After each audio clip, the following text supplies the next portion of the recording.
আসসালামু আলাইকুম এভরিওয়ান, আশা করি সবাই ভালো আছেন। আলহামদুলিল্লাহ আমিও ভালো আছি। সো এটা হচ্ছে আমার বেলফাস্টের থার্ড ব্লগ। সো আমরা আজকে যেতেছি জায়েন্ট কজওয়েতে, আর আপনাদের দেখাবো আপনারা কীভাবে কম খরচে জায়েন্ট কজওয়ে ঘুরে দেখতে পারেন।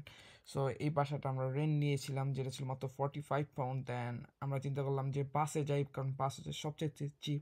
আর আপনার জানলে অবাক হবে যে অনলি উইদিন £10 আপনি সারাদিন বেলফাস্টে ঘুরতে পারবেন। I mean north Belfast, full Northern আয়ারল্যান্ডে আর কি, অ্যাকচুয়াল আয়ারল্যান্ডে না, নর্দার্ন আয়ারল্যান্ডে। সো বন্ধু বান্ধব সবাই চিন্তা করলাম যে আজকে বেলফাস্ট সিটি থেকে একদম লাস্টে বর্ডার এরিয়া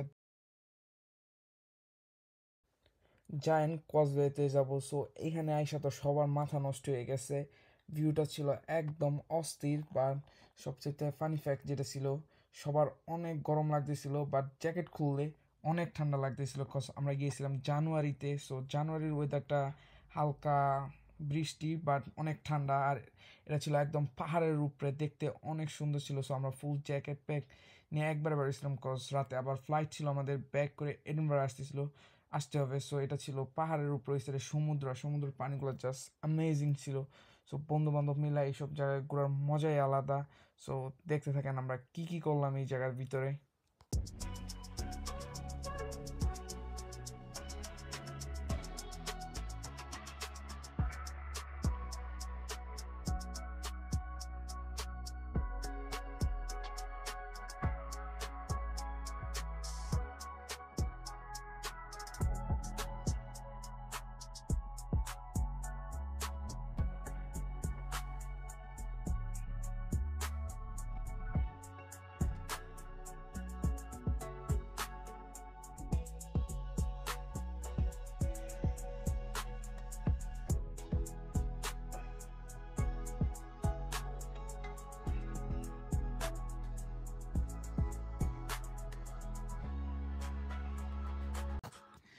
দেন আমরা বন্ধু বান্ধব মিলে সমুদ্রের ফিল নিতেছিলাম। তো একজন আয়সা বলতেছিল যে তোমরা এখানে ভিডিও করতেছো, ওই যে দেখো ডলফিন।